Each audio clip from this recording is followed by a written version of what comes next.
For instance, under military, you look at Mali, you look at Niger Republic. I mean, if you look at Burkina Faso, there's only one country separate that's between us and Burkina Faso. That's Benin Republic. So if you take Benin Republic out of the conversation, and so we're at that point where you say, well, either ways. But over the weekend, especially after the leaders of the military dictators in Burkina Faso, in Niger Republic, and in Mali, when they announced that they want to pull out of ECOWAS, and a lot of people just start asking questions. Why do you want to pull out of ECOWAS? For obvious reasons. ECOWAS is a body that's, put up policies, protect the interest of the member states, all of the countries within the West African region, by the way, ECOWAS. Remember when the coup in Niger Republic happened?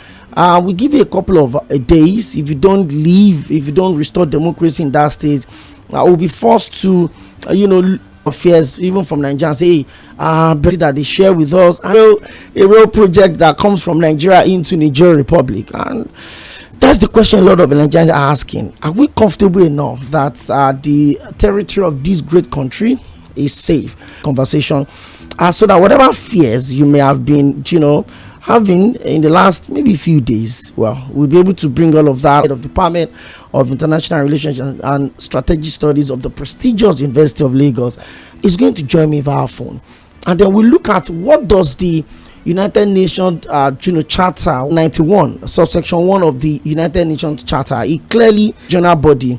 I'll take a quick thing, who shall inform them of the community. But when the military heads of Mali, Burkina Faso, and Niger dropped that statement, it was actually a joint statement, by the way. And when they dropped it, what they said clearly was that they want to move out of ECOWAS with immediate effect. But the charter is very clear: 1 year notice. If there's no withdrawal within that period, that means you can choose to move. You cease to be a member. And I think Burkina Faso did that a long time ago, and then they had to come back, to come into some form of collaboration with ECOWAS in terms of trade, in terms of investment, in terms of free passage. But somehow you feel like, well, maybe they're also within that space. But I've asked a lot of people, and that was what took me to Professor David Awurawo. I've seen a lot of things he said, especially about international relations and diplomacy, because whether we like it or not, this is a very serious situation. And you may wonder, what has Nigeria got to do with this? If they are fighting in Niger Republic, it does not affect Nigeria. For a country that owns or that has the largest economy in Africa, and this is not about the potential, it's the reality. Our numbers certainly gives us an unexplainable edge. It's quite large. I mean, almost around 30 million people. So the question many people are asking is this: should the ECOWAS really sit back and allow the military in this state continue to hold on to power? And this may not sound good, but this is the reality.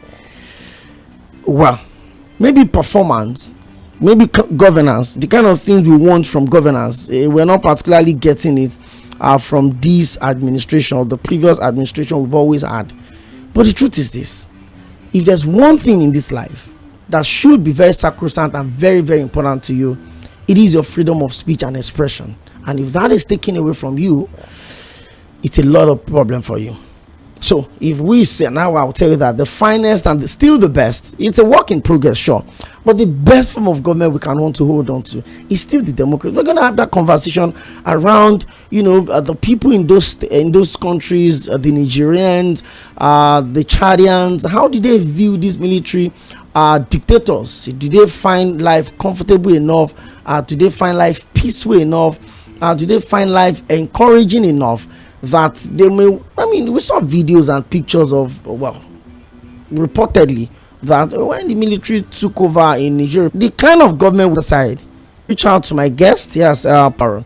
We're going to yesterday night. The governor of Imo State, His Excellency Governor Odiema, who also happened to be the my guest is here. First of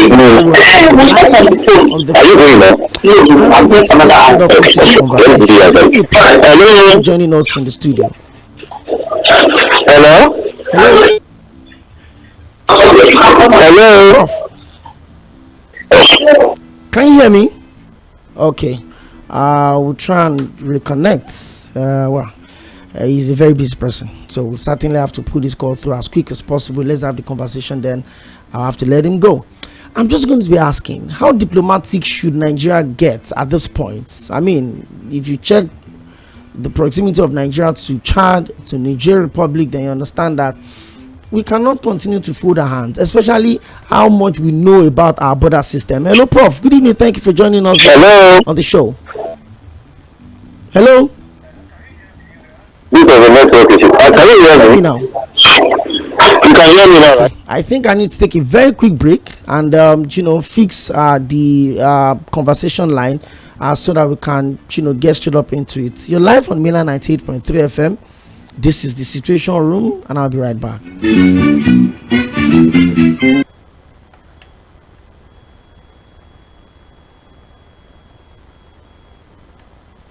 Land 98.3 FM. Dear Nigerians, I am determined, I repeat, to give you the affordable and reliable power. The stakes are higher than ever. Government policy does not support youth in this country. So if you say you have any idea, one day, one way or the other. The conversations are louder than imagined. The expectations are greater. The demand for quality blueprints needed to make informed decisions is constantly being reviewed. You can't start hiding under party or anything. We are leaders that are entrusted by our people. Come and speak on their behalf. The Situation Room on 98.3 𝗪𝗛 FM provides the platform where all of your demands are met. Issue-based conversations about politics, policies, leadership and governance in Nigeria and around the world. Join us every Mondays through Fridays from 4 p.m. to 5 p.m. as we engage and interact towards setting the agenda for proper accountability and public engagement. Hello, good evening, Prof. Good evening. Okay, thank you very much for joining us on the show today. Apologies for a little distractions left and right here. Well, Professor David Awurawo is a professor of international relations and strategic studies from the very prestigious University of Lagos. So let's get straight up into the conversation, and we're going to have these real quick, but it will be centered around the sovereignty of Nigeria in respect to the member state of ECOWAS that are falling under the military dictatorship, from Niger Republic to Mali to Burkina Faso, and the list just keeps going on. And one of the things I had in the time of my conversation with people, a lot of people have said these are countries that share very close proximity with Nigeria in respect to our border. Prof, when you read the statement, the joint statement that was released by the leaders of Burkina Faso, Mali and Niger Republic, indicating their intention to pull out of the regional body ECOWAS, what message did you pick from there, Prof? Thank you very much for having me on the program. Thank you. My immediate response was that they had taken a decision that was not well thought out, and that they had made a huge mistake by deciding to leave ECOWAS. Because if everything is to be analyzed, the question to ask is, how does pulling out of ECOWAS benefit these countries? I can't remember any benefit they get from pulling out of ECOWAS. Initially, when ECOWAS threatened to invade, well, one can understand, but after a while, ECOWAS decided on the diplomatic route, and then sought to persuade them to have a short timetable for handover to civilian government. Of course, the suspension and sanctions remain. So, the decision to pull out of ECOWAS, the question to ask is, how does it profit those countries? The losses will be very, very huge, and the consequences for their citizens will be very, very drastic. They will suffer a lot. Their level of economic development will be lower, and their quality of life will also be lower. So my immediate response was that the leaders are taking a decision that was not well thought out, and that they had made a huge mistake. Okay, Prof, I would quote from Article 91, subsection 1 of the ECOWAS Treaty, and it says any member state wishing to withdraw from the community shall give the executive secretary 1 year notice in writing, who shall also inform the member states thereof. At the expiration of this period, if such notice is not withdrawn, such a state shall cease to be a member of the community. But when these military leaders released the statement, they said it is with immediate effect. And ECOWAS had an extraordinary meeting on Saturday, and they said that, you know what, we've not gotten an official communication from neither of you that you want to withdraw. I mean, the charter is very clear, 1 year notice, but the military leaders said they want to pull out immediately. What is this setting up against ECOWAS? Yeah, it's a reflection of their frustration. I'm not sure they are not aware that those are the provisions of the ECOWAS Treaty, that Article 91 you just referred to. It's a reflection of their frustrations and their anger against ECOWAS and, of course, the leadership of ECOWAS at this time. And it is not surprising, and which is one of the problems that military governments have, this attempt to, take decisions unilaterally and arbitrarily. But of course, the provisions of the Constitution will remain, of the ECOWAS Treaty rather, will remain. That the ECOWAS will expect that these countries will inform in writing, will inform the body in writing, and that it will take a year before the withdrawal would take effect. Official. Yes, it will become official. Those provisions would the ECOWAS will stick to those provisions, not minding what the leaders of these countries have decided to do by saying that the withdrawal is immediate. Okay, Prof, before we come to the Nigerian side of this conversation, if they eventually choose to, I mean, could there be sanctions? Because I remember when the issue in Burkina Faso happened, one of the things that the ECOWAS did was to try to break the ties they have, especially with other African countries. Now, we saw the same thing played out in Burkina Faso, in Niger Republic, in Chad. If they choose to leave in that context, could they still be sanctioned? Or perhaps they just close the door for any form of diplomacy whatsoever, Prof? Well, these countries have maintained adversarial relationship with ECOWAS since the coups took place at different times in the respective countries. And that is because there is a protocol, ECOWAS protocol adopted in December 2001, which provides for democracy and good governance. That protocol condemns forceful takeover of power, which is illegitimate. So what these countries did was to, go contrary to the provisions of that protocol and other provisions of the 1993 ECOWAS revised treaty. So ECOWAS acted in line with the provisions of this treaty and other protocols over time, which is in order. Of course, these countries thought or they felt dissatisfied with ECOWAS's position, and of course, sanctions also followed, which have negatively affected, these countries. For instance, Nigeria, disconnected the supply of power, and the consequence is that less than a third of Nigeria now has light, now has electric power, so to speak.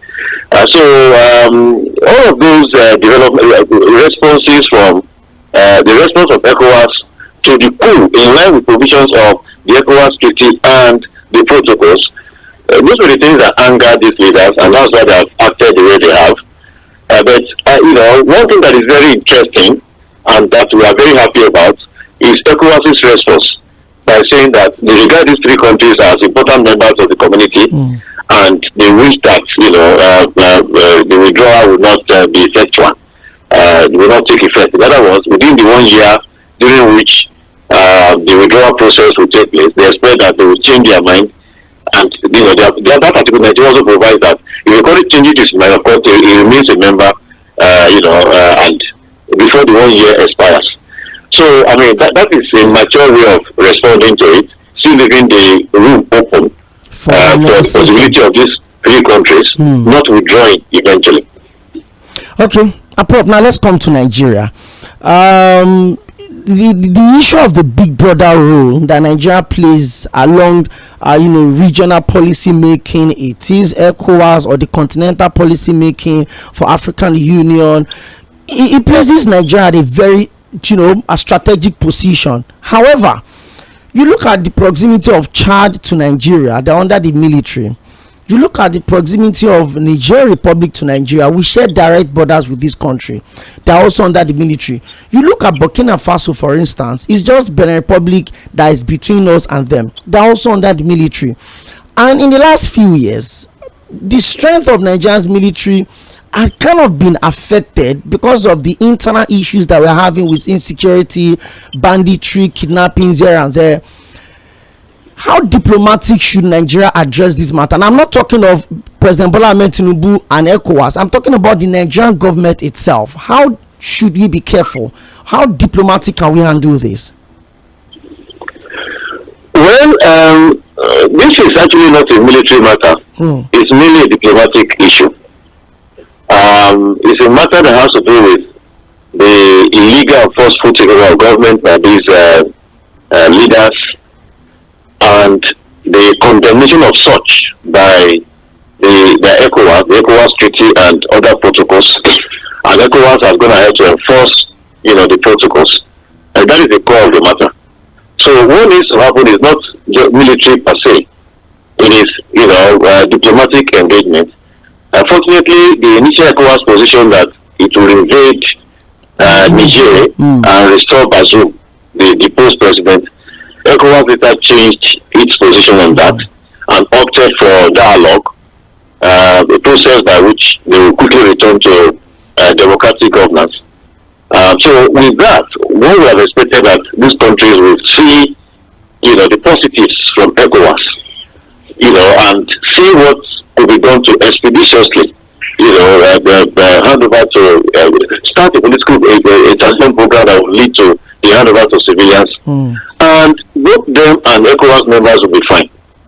Unfortunately, they decided on the wrong trajectory, because if you look at it, what does ECOWAS really stand to lose? They said that, we are not now as big as we used to be. Instead of 15, we are now 11. That's all. Or we are now 11 or 12, as the case may be. That's all. The members that are left in ECOWAS are the stable ones, they are the prosperous ones. These ones that are claiming that we want to leave, they are the very poor ones that actually need ECOWAS more than ECOWAS needs them. So it's a diplomatic issue. These are things that the attention needs to be drawn to, that you will be worse off if you continue this trajectory. It is better to remain. Let us resolve the contradictions, and both ECOWAS and these countries will be the better for it. That is what is needed. The military, the slightly military intervention to all of this is the collective effort to fight banditry and fight terrorists. This will be negatively affected because Niger, for instance, and Chad have worked along with Nigeria in trying to tackle ISWAP and Boko Haram. Now, with this withdrawal, that will be diminished. That is the military dimension that's the aspect that has a military dimension that will be affected negatively. Otherwise, the core of the issue, which is the withdrawal, is a diplomatic issue that needs robust diplomatic engagement to be able to resolve. Okay. You made a statement, Prof. You said the ECOWAS actually, these countries need ECOWAS more than ECOWAS needs this country. And if you look at one of the core pillars of ECOWAS, it is always, on the issue of restoring, strengthening, and sustaining democracy amongst the member states. But part of these member states are under the military. I mean, you will know these countries: Chad, Niger, Burkina Faso, and all of that. Mali as well. In this situation, Prof, if the federal government of Nigeria decides, to, in his own understanding, speak to these people outside of the ECOWAS, does it make things better? Hello, Prof. Well, yeah, Okay. the Nigeria cannot act unilaterally. The whole arrangement, the whole idea about regional bodies is anchored on multilateralism. And that means that all the countries in the sub-region will be involved. Nigeria can wield influence. Can say, oh, let's go this direction or that direction, and all. And Nigeria has always done that over the years. There is hardly any critical issue that ECOWAS carries out that Nigeria does not take the lead. And that is easy to explain. The resources of Nigeria, population of Nigeria is almost half the other 15 members, in West Africa, states in West Africa. So that is understandable. But in all of this, Nigeria cannot act unilaterally.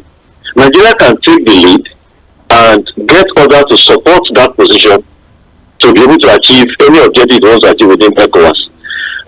The size of Nigeria already attracts negative, attention.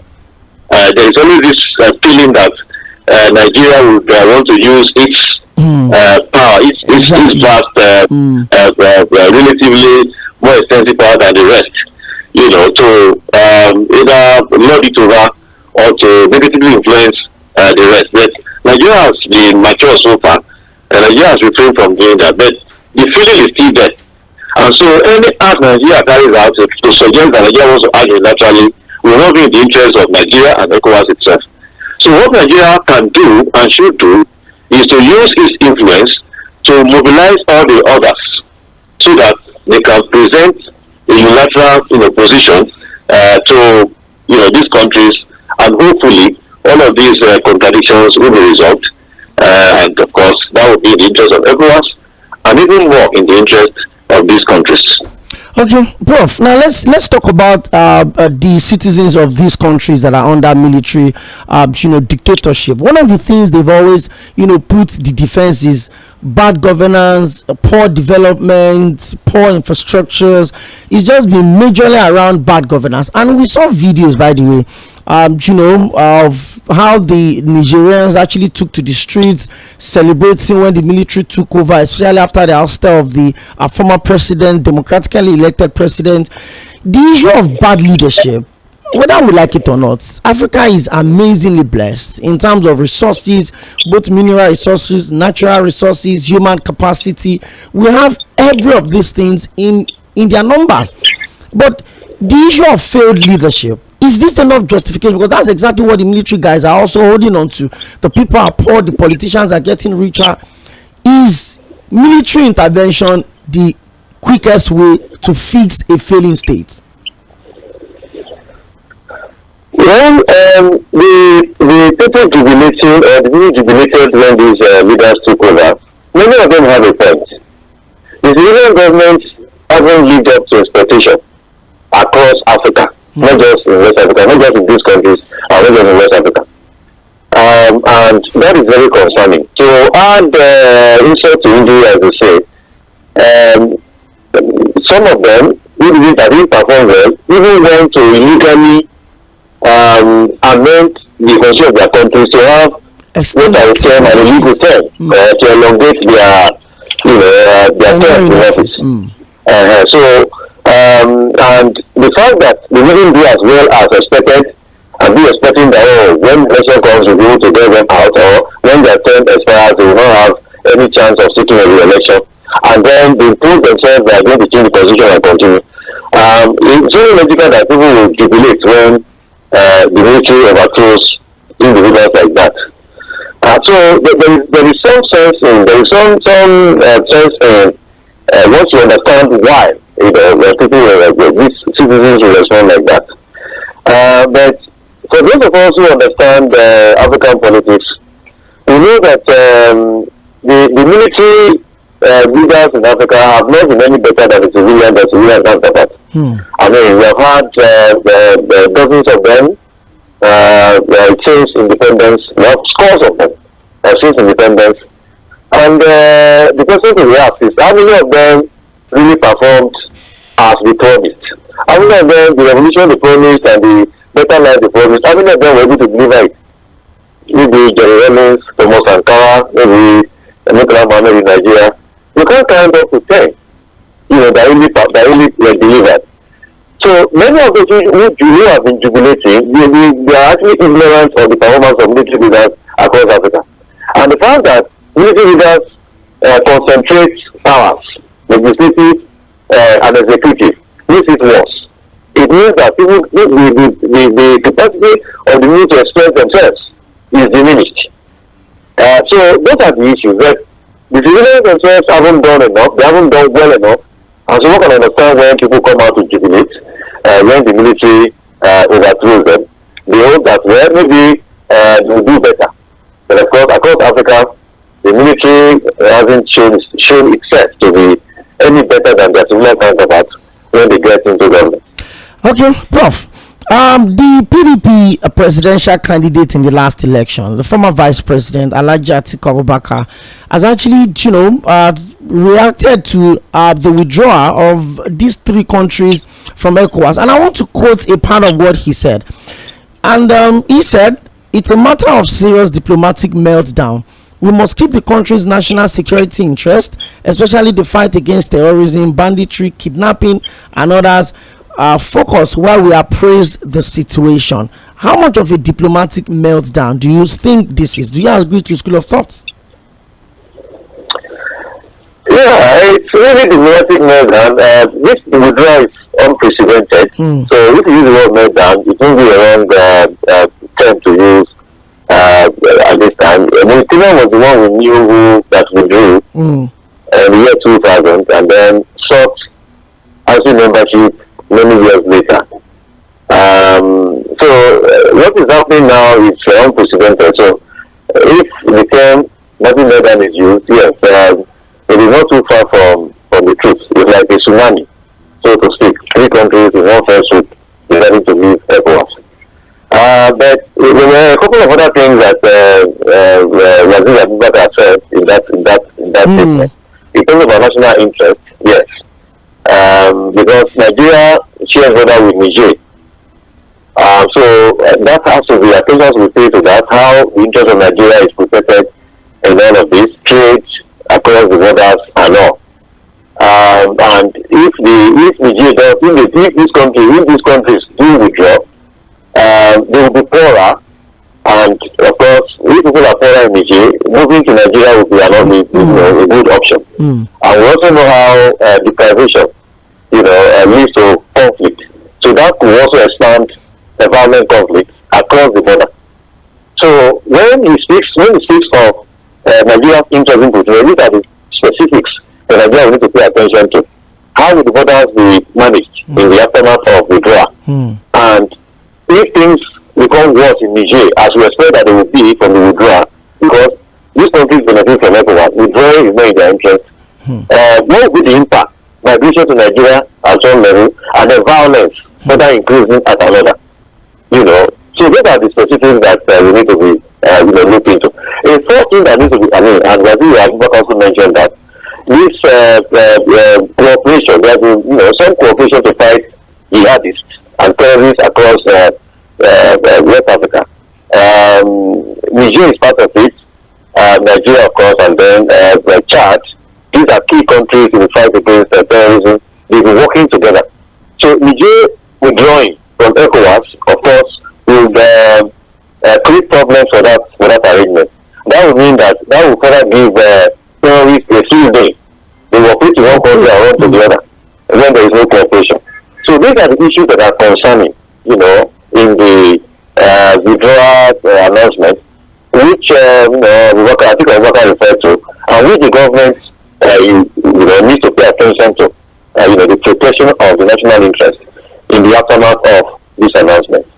Okay, before we let you go, whether we like it or not, Nigeria is strategically positioned for the leadership across this region. Along this region rather. We have countries like the Gambia, Namibia, Ghana, all of them still pushing through with the strength of ECOWAS. But event of the last few years, especially the military takeover in some of the member states, 4 of them actually, is this a sign of ECOWAS not having the strength it used to have? Remember during these issues in Liberia, in Sierra Leone, the ECOMOG were always as quick as they can, to settle this, and of course Nigerian military being one of the largest contributors to some of these peacekeeping missions. But I mean, the manner at which this military takeovers happen, and then it looks like sanctions are not even coming from ECOWAS again. Is this a sign perhaps that ECOWAS need to sit back and review some of their policies, or it's ECOWAS losing its strength as a regional body? ECOWAS, you see, the problem that ECOWAS has faced in these countries carrying out where the military has taken over, is not peculiar to ECOWAS. International organizations face this problem all the time. They always have the problem of capacity to enforce their decisions and positions, which most of the time is limited, sometimes even non-existent. And that gives countries we give them the opportunity to defy the regional body without catastrophic consequences. I mean, even the United Nations faces that. It takes an action, and countries don't obey it, and it is emasculated. It's unable to do anything because nothing to enforce. It's weak or doesn't even exist. So it's not a problem peculiar to ECOWAS. It's a problem that applies to regional organizations because of the way they are structured. But having said that, there are things that ECOWAS could have done to at least reduce this the trend towards military takeover. One is more emphasis on good governance. If the leader is doing well and the people are saying that their lot is being improved, they will even review the military. They will not be rejoicing when there's a takeover the way we are seeing it now. Then two, when they see one of their own trying to elongate his tenure by changing constitution, they should take action. They should not wait until in fact, people also refer to that as a cool position to elongate, their stay in office, in West Africa. But as far as everybody for that matter can do, they don't understanding, and even if they do have one, they will always be cautious about, using the military and reduce it. But what they have taken over, which is why this was that the government, the unprecedented magnitude takeover. But what will the coups have happened? There isn't more that.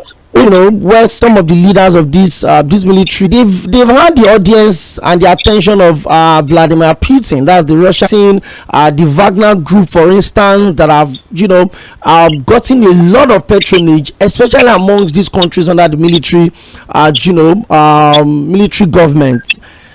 Let's talk about the influence of Russia, or let me just put it this way: let's talk about the external influence in some of these issues that are happening.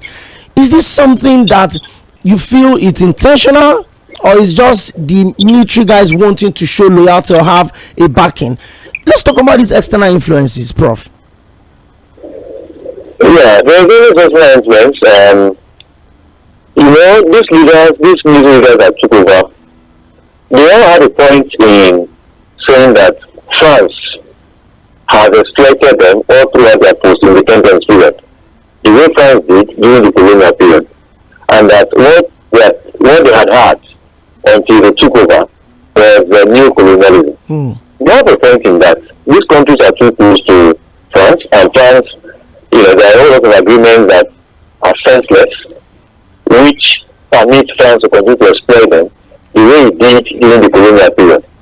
So, I mean, they have a point in that. So, they are positioned that they are rejecting France's influence, sending away France's military men and trying to shut down military bases of France. There is some sense in that. The similar leaders the African states have had over time, especially those former French colonies, unfortunately haven't managed to break away from the stranglehold of the colonial masters. So the military leaders who have taken over in these countries, by drawing attention to them, taking action along that line, it's understandable. But the other side to it, just as you have pointed out, is that they seem to be losing a mistress and try to replace the mistress with a master by jumping into the warm embrace of Russia.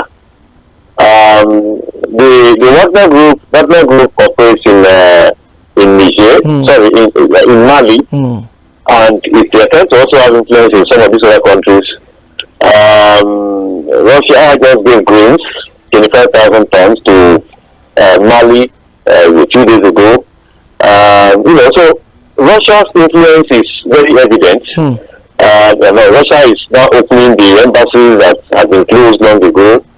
So there is this, France is leaving, Russia is replacing France. How the relationship will play out, only time will tell. But one would have expected a situation whereby these countries will be nationalistic and maintain a more independent posture, saying that they condemn the civilian leaders who were too close to the West. So there is the external influence. And don't forget that the whole world is, there is another scramble for Africa, so to speak. I was going to say China that. is there, consuming some, using its resources here and there to self power. The West is struggling not to lose the position it had before. And in the aftermath of the Russia-Ukraine war, Russia is looking for allies in Africa. The West too saw that Russia is making progress. They too are jumping into the fray, which is why you see Anthony Blinken, the Secretary of State, coming back and forth, Africa. So there is this, the influence is there, is very glaring. And the position that these leaders are maintaining is very, very clear. But one would have expected a more independent position and not attempting to logically remove one and replace with another. Now that we agree that there are clear, influences in all of this, is this a case of Africa being another pawn? Because whether we like it or not, you talked about China. There's the France factor. There's the United States and UK and Canada factor.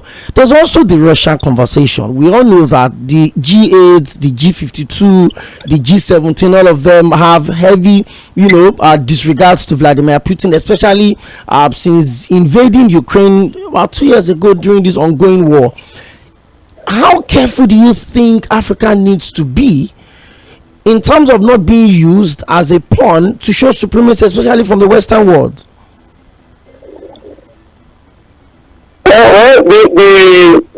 Which is why the withdrawal of these countries from ECOWAS is really, really disheartening. Rather than go to some other place to go and seek friends, what actually would pay Africa, what would benefit Africa, is for Pan-Africanism, to be given a new lease of life, so to speak.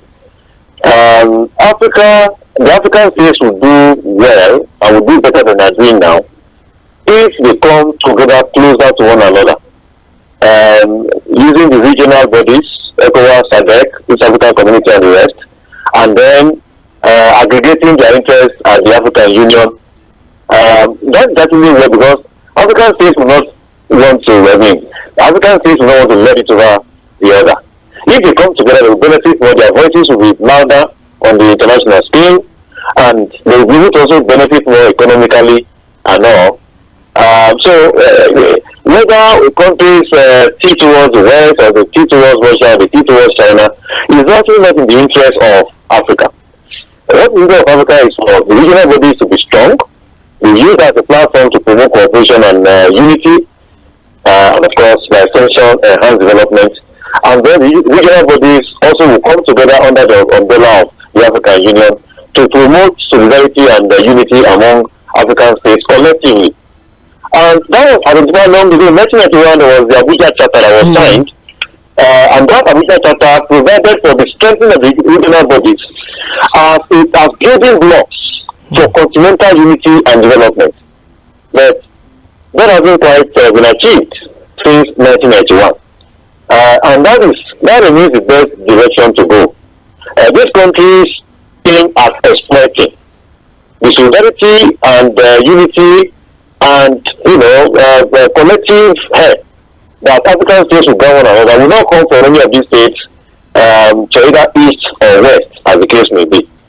And so this leaders need to recognize this and focus more on a Pan-African, arrangement, Pan-African posture, for relations and all that, than either pitching their tent with the West, US, Canada, and the rest of them, or pitching their tent with the East, as the case may be. We hope that this will be clearly understood, and this will be the direction that African leaders will follow rather than the alternative. Okay, Prof. Last but not the least, there's been a lot of talks about the projects that Nigeria is doing. Now there's a $2 billion rail project from Kano to Niger Republic that was actually initiated by the last administration of President Muhammadu Buhari. This project, if Niger Republic rather chooses to pull out of ECOWAS, would it be sane enough for the federal government to still continue the rail project? Well, that was not under the umbrella of ECOWAS.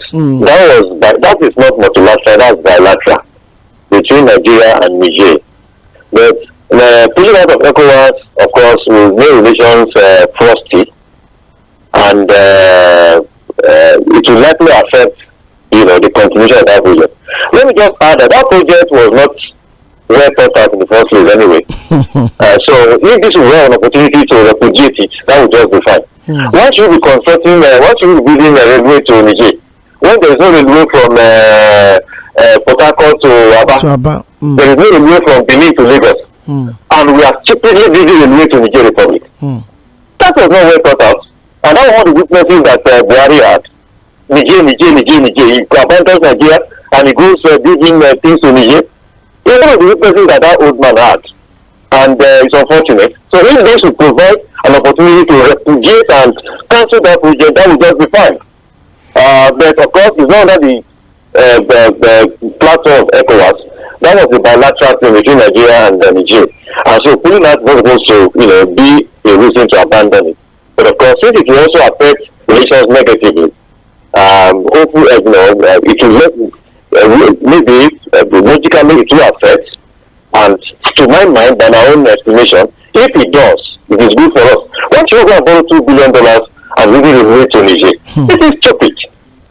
That's one of those horrible things that last government did that we should not even continue. But anyway, it is bilateral and not multilateral, and let's just wait and see how. So if Nigeria could cut electricity supply to Niger, I don't see how that project will continue, because Nigeria is leading the charge to oppose military takeover in West Africa, and it will be almost incomprehensible that, given this current situation, Nigeria will still continue the project of building railway to God knows where. Prof said to God knows where.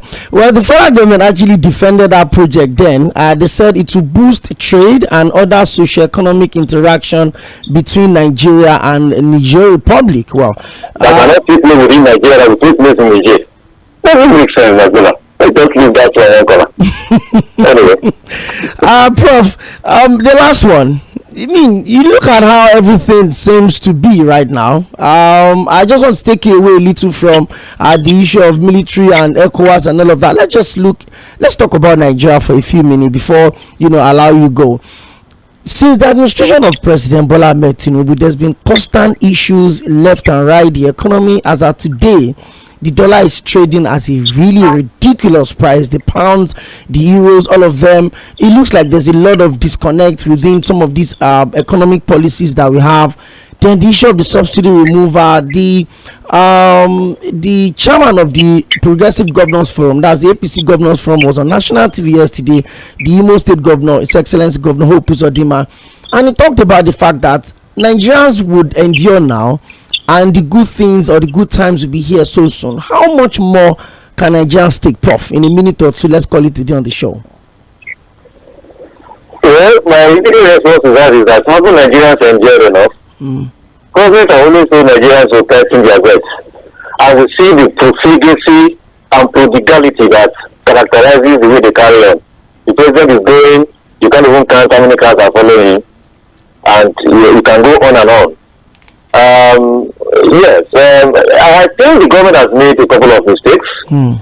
the fuel subsidy, I don't think should have been removed the way it did. I think it should have been in phases so that the impact on the economy and the people, wouldn't have been as, drastic as it was. It would have been in phases. We would have been able to still afford it, in phases, and the impact would have been less. But the good thing is, the President listens, at least. There are a couple of people who have opposed, and after a careful consideration, you see, the government changing, altering its position. We hope that somewhere along the line they will be able to find, some direction and stability, both for the economy, security, and politics, such that things will be a lot better than they are now moving forward. Yes, many of the policies are good, but again, the way they have been implemented hasn't been how it is expected to be, and consequently, the results haven't come as expected.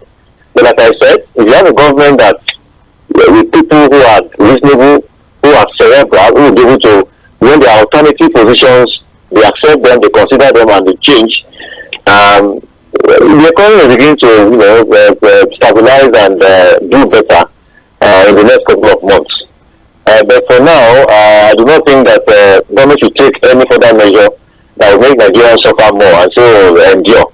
I was happy the other day when the tariff on electricity was to be increased. The government have told it has actually increased, but the government have accepted to pay the difference, such that Nigerians will not, be worse off than they are already in all of it. So measures like that to ensure that you're pushing the negative impact of some of the policies, so that the people are not driven, to perpetual penury, while they are also adjusting the economic policies, so that wealth is created and economic stability is maintained. That is the direction that we want the government to go, and the government does that, has been doing that. We hope the government does that more, so that the suffering of Nigerians will reduce progressively, and this story of Nigerians must endure, and Nigerians have always endured since SARS was introduced in the 1980s. So we can overcome that. Under Obasanjo government, things were quite stable. They need to try and understand the Obasanjo model. The economy was as bad as it was in 2015, in 1999. But things were quite stable, and by 2007, when President Obasanjo left, the economy was stable. We had paid off our debts. We had a robust, foreign reserve. And we even had, excess approved, funds, which were quite substantial. We should learn from how things were done then, and adjust our economic policies along that line, so that we can do better economically moving forward. Thank you, Prof. I really appreciate you for joining me in this situation room today. I've been speaking with Professor David Owurawo. He's a professor of international relations and strategic studies from the very prestigious University of Lagos. Thank you for finding time out of your very busy schedule to be on the show today, and I would always keep in touch. Thank you very much. Thank you for having me.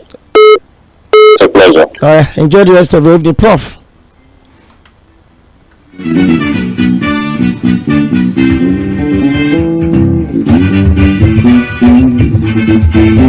Okay, I will need to take a very quick break now. On the turn of 5 o'clock, we need to take the headline news. I would also need to pay some bills, and then we'll open the phone lines. Well, the phone lines are opened already, and the calls are coming in, but we can't take calls now. I will need to take a very quick break. Well, in case you missed that program, you can go on our social media platforms, facebook.com/mainland 98.3 FM. You get to watch it again, or you follow us on X, formerly Twitter, Mainland FM, or Instagram and YouTube, Mainland 983 FM. You get to watch everything we do, especially some of the programs that you missed. I had a very engaging conversation with Professor David Owurawo, the former head of Department of International Relations and Strategic Studies from University of Lagos. I'll be right back after the headline news and some bills.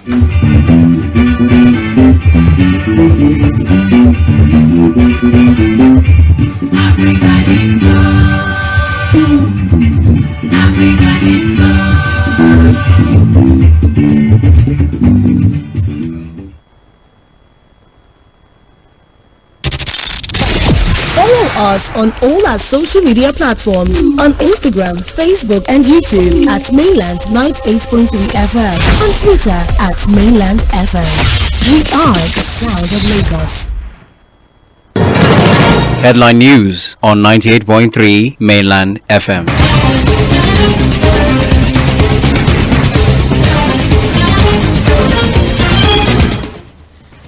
Good evening. Headline news on 98.3 Mainland FM. My name is 𝗪𝗶𝘁𝘀𝗪. Supreme Court reserves judgment in Binani's suit against Adamawa governor. NBA sues culture minister Kenny Ogungbe over alleged fake NYSC certificates. Cleric urges federal government to declare state of emergency on insecurity and others, marking others as advisors. On the foreign scene, Gaza's largest aid agency desperate after funds are paused. And in sports, Angola gets cash boost ahead of Super Eagles clash in AFCON 2023. That's the headline news on Mainland FM. Details at 5:30. Mainland 98.3 FM, the sound of Lagos.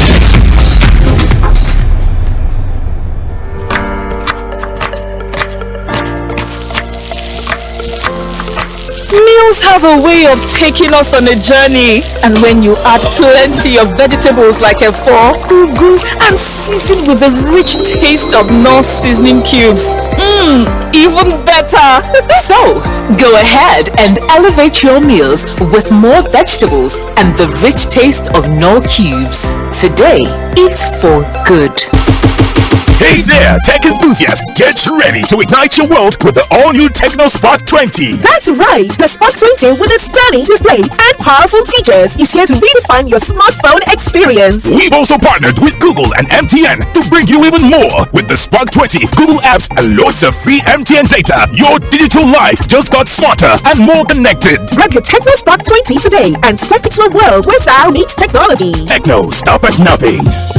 Official partner of the Africa Cup of Nations 2023. The Financial Services Regulation Coordinating Committee, FSRCC, in collaboration with the National Broadcasting Commission, NBC, wishes to draw the attention of the public to the worrisome increase in the activities of illegal financial operators, IFOs, which threaten public trust and the stability of the Nigerian financial system. The FSRCC and NBC hereby advises the general public to refrain from dealing with unlicensed financial operators who deceive individuals with unrealistically high investment returns. Make sure to verify the licensing status of such companies and schemes on this website. To report any suspicions of illicit financial activities, call 0700 225 5226, 0800 225 5226, or +234 817 665 6273. Let's work together to uphold the integrity of Nigeria's financial system. Announcer, FSRCC. Who takes a plate of jollof rice to the next level of goodness? Is it when it is cooked with Knorr seasoning cubes for that sumptuous taste?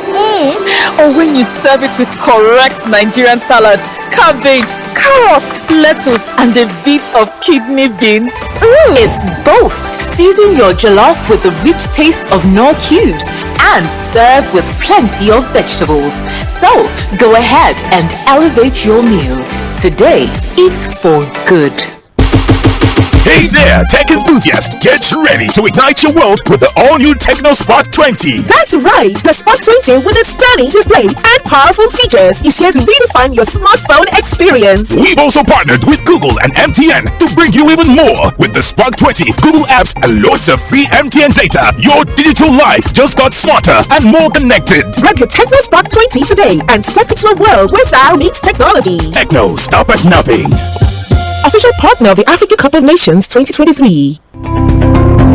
Broadcast Art Institute Supplementary Admissions 2023-2024. Few vacancies exist in the Department of Broadcast Journalism and Multimedia Technology for admission in the 2023-2024 session. If you scored 100 and above in the 2023-2024 UTME together with 5 relevant credits but have not gained admission, you can change over to the Broadcast Art Institute Lagos for National Diploma in Broadcast Journalism and Multimedia Technology. The Broadcast Art Institute is accredited by the National Board for Technical Education (NBTE) to offer national diploma programs in broadcast journalism and multimedia technology. You can visit our campus at number 38 Odofin Street, Igbogbo, Ikorodu, Lagos, or call the following numbers: 0806 149 9992 or 0703 713 1166 or 0816 587 1415. Hey there, tech enthusiasts! Get ready to ignite your world with the all-new Tecno Spark 20. That's right! The Spark 20 with its stunning display and powerful features is here to redefine your smartphone experience. We've also partnered with Google and MTN to bring you even more. With the Spark 20, Google apps and loads of free MTN data, your digital life just got smarter and more connected. Grab your Tecno Spark 20 today and step into a world where style meets technology. Tecno, stop at nothing. Official partner of the Africa Cup of Nations 2023. To cook correct food, they always give me joy. That's why anytime when I cook like this, I dey always season am with no cubes. Come add correct vegetables inside: ugu, tatashe, shombo, onions. No one wey I no dey put. Na im make my pikin dem dey always enjoy my cooking. Daddy, I never available. I want more. You see? Sama all your food with correct vegetables. Come season am with no cubes for that ogbonge delicious taste. Today, chop better. Mainland 98.3 FM. Don't touch the dial. 98.3 FM. Don't touch the dial.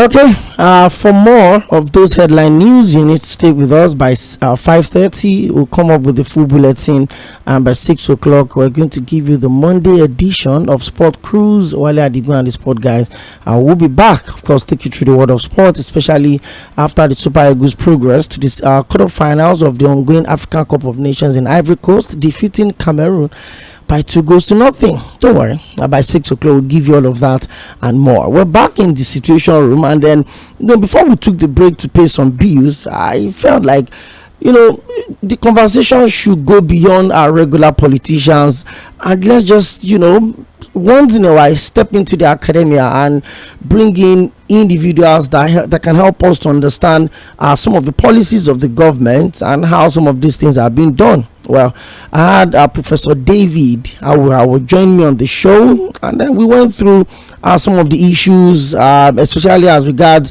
the leaders of Niger Republic, Burkina Faso and Mali. The military head of states have decided to pull out of ECOWAS with immediate effect, but the conditions for the withdrawal or the pulling out from ECOWAS stated the Article 91 subsection 1 of the ECOWAS treaty was very clear: 1 year notice, and if within that 1 year the withdrawal was not or probably the notice was not withdrawn, then you can go on and then move away. We know that on point Mauritania actually pulled out of ECOWAS, and at the end of the day they still found a way to get back into the conversation. Well, we keep talking about it, and tomorrow is going to be a different conversation entirely. We'll review the promises, the electoral promises of President Bola Ahmed Tinubu, and then we'll also look at the influence of arguably the strongest political bloc within the APC, which is the governors bloc. The leader of the APC governors forum was on national TV yesterday. That's His Excellency Governor Hope Uzodinma of Imo State, and then he made some interesting statement.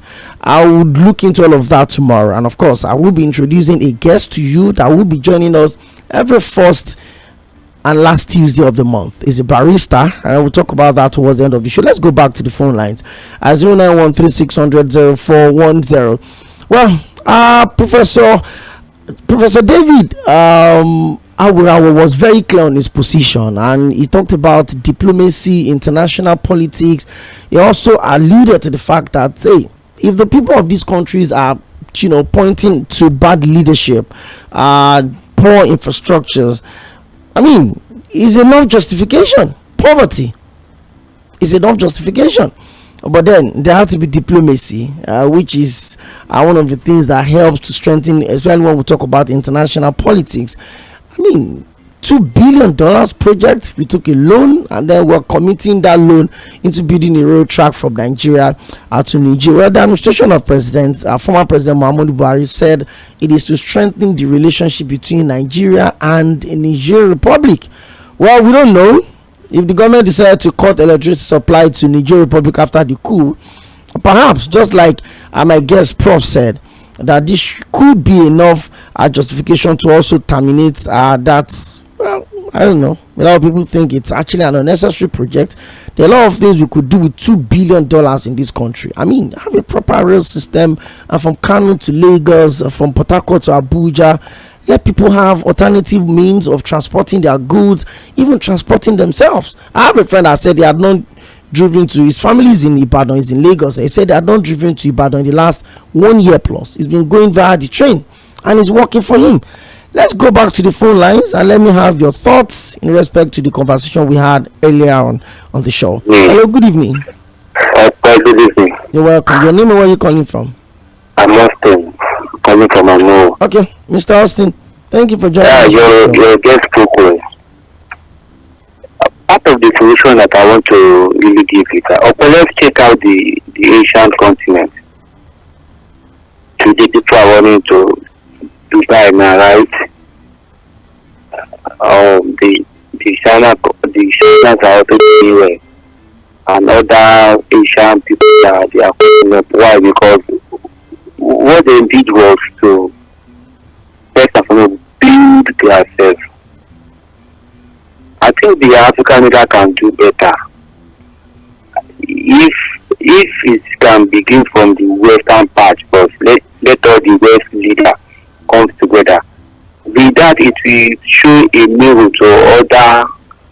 The African leaders are the Western states. They are just 16 of them. So if they can be able to carry and affirm themselves, give the people good governance, and be able to use their resources within their own capacity to build their state, I think they can do well. Now, trying to run from this place, this country, just form alliance with all the other countries. I think the African leaders should be able to search their conscience and do well. Then finally, before I drop, if the government will do, their policy is not what we are writing about. No vision, no idea. In fact, even you that is there, do you see any idea? Do you see any policy, any plan policy that can be able to assist people to make the economy of what we are facing now? No, but thank you. Thank you very much, Mr. Austin, and enjoy the rest of your evening as well. 09136000410. I know we've got economic challenges that we are facing, but more importantly, the country needs to be safe. And I'm not talking about just, putting padlock on your gate. I'm talking about the sovereignty of this country. I mean, you wonder. People were arguing on one of the social media space that nobody can invade Nigeria. We are strong. Our military strength is huge. And guess what? If you have, it's just like dining with the enemy. I mean, if you have some of your neighbors not particularly aligning with your kind of your governance, if you have Chad, Niger, Burkina Faso, Mali, all of these countries that have such huge proximity with us under the military rule, and there's been talks of compromise even within the Nigerian military system, then we need to be careful. Hello, good evening.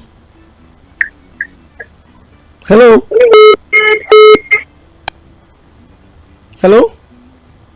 Okay, you can try and call us back 0913600410. Hello, good evening. Hello. I greet you. You're welcome. Thank you for joining us on the show. You're welcome. I had the talk, and yes, of course, I think I've had him on several platforms. I support whatever is going on in Nigeria, Chad, and whatever Mali now. It's always the case for me between a lesser evil and a greater one. I will have any one of them who will be clutching of France forever. Now, ECOWAS can posture with their hypocrisy forever. And as Ouattara of Côte d'Ivoire added an illegal crime against anything. The pay mechanism that should, according to all that, now 2 times now, what happened? The telephone that the person that was supposed to succeed him died, but they knew what was doing. So these people deserve. When I heard now say that Gabon had actually removed Odimba, the son of the former president Bongo, I was more than happy for them. They can't forever do that plan. Look, the reason they severely their relationship with other African countries or other African countries is the fact that some of them still relate to France, and they want to deal with France totally, and I do them. Yeah, and for me, I've lived long enough to know that there is no perfect government anywhere. Yes, to an extent, democracy. Oh dear. I would appreciate if you can call us back. 0913-600-0410. Do you think Nigeria should be worried? If you think it's nothing, those countries can withdraw. What is their size? Somebody even said Nigeria Republic is the size of I think 𝗵𝗪𝗪 or something. I mean, I just laughed. I just really laughed. Hello, good evening. Hello. You're welcome. Mr. Q. Thank you. You know where you're calling from? I'm studio. This is Prince from Lagos. Okay. Good to have you on the show today. Let me make my little contribution. Please go on. Like I say, history makes men wise. For those men who want to be wise. When you go to school, they teach you like European history, African history, or whatever. Then you decide which way to follow. This country, Nigeria, we are citizens. We are never in the way together to build the nation, and that's what we want. And thank God that we have most of the resources we need to become a superpower and a great nation. But when we have a problem is political leadership. It's not that it's not stable. The method is stable, but we are not getting results because we don't have credible people there for now. The pattern of government is a pattern of selfishness, a pattern of deceit, and what is transparency. Now, I've said it over time. We need to copy from those who are making progress. Are you with me? I'm with you. Yes. If you look at countries like Switzerland, Belgium, you see the kind of peace they enjoy and the progress. There are so many other countries in the world that you don't hear about them, but they live almost in perfect condition of every good thing life can afford. In Switzerland, you have the Italians, you have the Germans, you have the Frenchmen, and the rest of them. How do they govern themselves? That they don't have war, they always have peace, and people desire to go there and stay. The in Switzerland, if you are not working at all, they pay you social security. How much? I mean, it's 500,000 naira every month. So that's not the best for you anyway, for not working. But that's what you get, your account, if you happen to lose your job. 500,000 naira and above every month. You can imagine how that one what that kind of man can afford. They will take the issue of presidency among themselves. This time around, the Frenchman in power. After him, the German will take over. After that, the Italian will take over. Just like that. They're going to be told what to do. And they're moving on fine. They have no issues. In Belgium, they can review their constitution 10 times a year. It does not matter. So long as they have peace and everybody is satisfied. So we need to copy what people are doing. Because without peace, there is absolutely nothing somebody can do. Thank you. This is the only guarantee for success. And now, in Nigeria here, I'm asking a question. People may be thinking about the bush, many things. No, the issue is that when you don't do the basic thing, there's no how you can cure the ailment. Before Nigeria will have peace and have progress and do it, there must be basic infrastructure facilities on ground. What are they? There must be stable light, there must be functional refineries. So long as I'm concerned, if government does not give Nigeria light and they don't have refineries that are working, that's all I'm thinking about the bush. There's nothing that can work here. Thank you. And those things are put in place. Thank you. Why functional refinery. Then we have other things that we do. Thank you very much. I have more to talk, but let me just rest my case. Yes, you've said a lot for a Monday conversation. Don't worry. You can always join Side Forward on Thursday. Yes, on open mic, you have a lot of time to express yourself. Hello, good evening. Okay, good evening. You're welcome, Pastor Ambrose. Yes, you picked it the other time. I didn't know. So you know. Okay. My name is Ambrose. Okay. First of all, I don't know what is happening. I don't know whether I should call the network. They have blocked my line for no reason. And they say I should check my name. I checked and they said my name is registered. MTN, they just blocked it for no reason. I don't know what kind of country we are. They said I should check my status last week. I checked it. And they said everything is okay. Only for me to see message, and I just loaded to subscribe for what do you call it, and they just blocked me.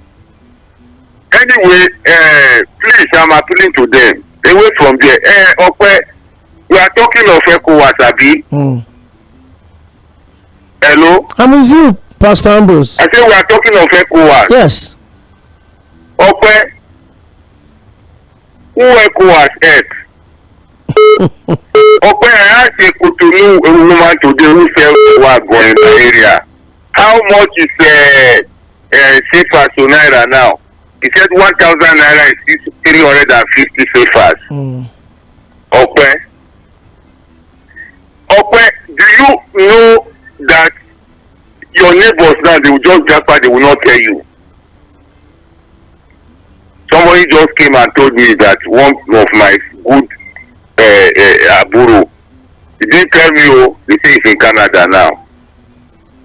So we are talking of all of these ECOWAS, we are talking of we are talking of this, we are talking of that. We are not, what I'm trying to say, we are not addressing our own symptoms. We have so much symptoms with us. We are talking of how ECOWAS, what is the benefit of ECOWAS? Our economy is not okay. When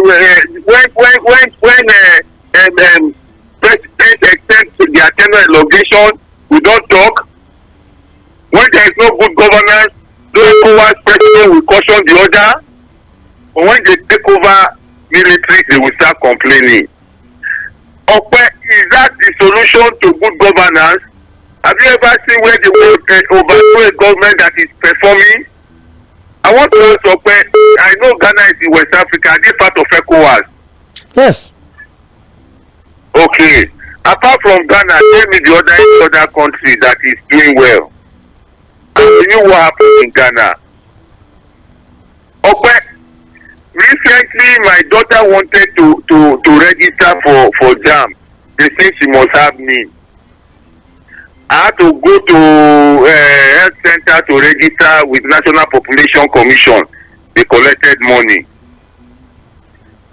See, Nigeria has so much problem. Let us, ECOWAS is not our problem. ECOWAS themselves, they have so much problem with governance. They should come and find out they will fix their countries so that everybody can be on their own. I don't understand though, this country now, I'm telling you the truth. Pastor Ambrose, thank you very much. I'm sure a lot of people are on the same table that you are. Well, but then we keep going. For the people that have decided to, take the easy way out, move to other countries, we still keep doing our things here. Hopefully, the getting it right conversation will not happen overnight. It's going to take some consistency, and it's going to take some intentionality, especially from the political structure, the political elite that we have in this country. Hello, good evening. Hello, good evening. You're live on radio. Your name, where are you calling from? Yeah, I just want to. My name is Maxwell. I'm calling from Ojo. Mr. Maxwell from Ojo. Yeah. The last person spoke about. He gave instance of these small countries in Europe that are doing very well. Nigeria should copy. It's not a problem. The problem of this country is the large number of this country is so large And the leadership of this country, none of them possess the accurate knowledge of governance. Look at Buhari, and I had you there. Collected a loan of $2 billion to construct rail. When the country had none, he collected a loan of $2 billion to construct rail to Niger. Just a leader. Now, Tinubu said that a miloko from fire pan to fire. If we fail to restructure this country, if without restructuring this country, nothing can work here, because we are different people forcefully joined together, enemies that are joined together, locked in one room called Nigeria. There's nothing will work here except restructuring. And I pray that God will help you. Thank you. Thank you very much. Well, I don't know. I remember during the last national conference that we had under the administration of former President Goodluck Jonathan, and the issue of restructuring came up. One of the things I remember very clearly, I think that should be the former Vice Chancellor of AKINYODE University, Professor 𝗪𝗵𝘁𝘀𝗀. One of the things he talked about during the national conference was that if we talk about restructuring, what exactly are we going to restructure? Every single state in this country is so blessed enough with resources to take care of our people, and we're going to focus on that conversation tomorrow. Just 1 minute for the last call. Just 1 minute. Hello, good evening. Hello. Hello, good evening. Okay. Can you just speak up a little bit, please? Yeah, okay. Emeka from Western. Okay, Mr. Emeka, good to have you join us on the show. Just 1 minute, let's call it a day. Yeah, thank you, sir. Sir, the problem of Nigeria is that most leaders do not have plan for leadership. And we glorify governance. We personalize and glorify governance. We make an image out of our leaders and worship them like gods. That's why they became what they are not. So we can say that the fuel subsidy is the problem. Is it still the problem today? They say that Naira, a single window is the problem of currency. Is it still the problem today? These are try and error people who don't even really know what they are doing. And but for ECOWAS, who has ECOWAS helped? ECOWAS to me was just like Nigerian Governors Forum. They saw their members, the president of country, defining the constitution of the people that voted him into power. And when the unfortunate thing happened, they will be talking of ECOWAS. When you see the foundation being destroyed, that is the one you should apply. You understand? So as for Nigeria, if we cut down on people who are hanging on in power without contributing anything, because all this overbloated image of governance make leaders think they are gods. That's why, and because of the size of that West State, there's no way. If you check the appointment the president made, check out all the scandals that have followed it. You find out that we are heading to nowhere. Thank you very much. Well, that will be the last call I will be picking on the show today. And like I was saying, from tomorrow, the first and the last Tuesday of every month, I will be having Barrister Adams Atta. He's a legal practitioner, human resource manager, and of course a public affairs analyst. He will be joining me on the show every first and last Tuesday of every month. And tomorrow we're going to look at the issue of the state of the Nigerian economy. How much more should Nigerians wait, according to what the chairman of the APC Governors Forum said yesterday on national TV. My name is 𝗪𝗪𝘁𝘀𝗪 𝗪𝗪𝘁𝘀. It's been an amazing time. Thank you so much to Professor David Awurawo from the Department of International Studies, Diplomacy and International Studies, University of Lagos, for joining us on the show today. Yes, the full bulletin of the news comes through by 5:30, and by 6 o'clock the sport crew will come around to put you through all of the things you need to know in the world of sports. Have a very good evening. Bye-bye.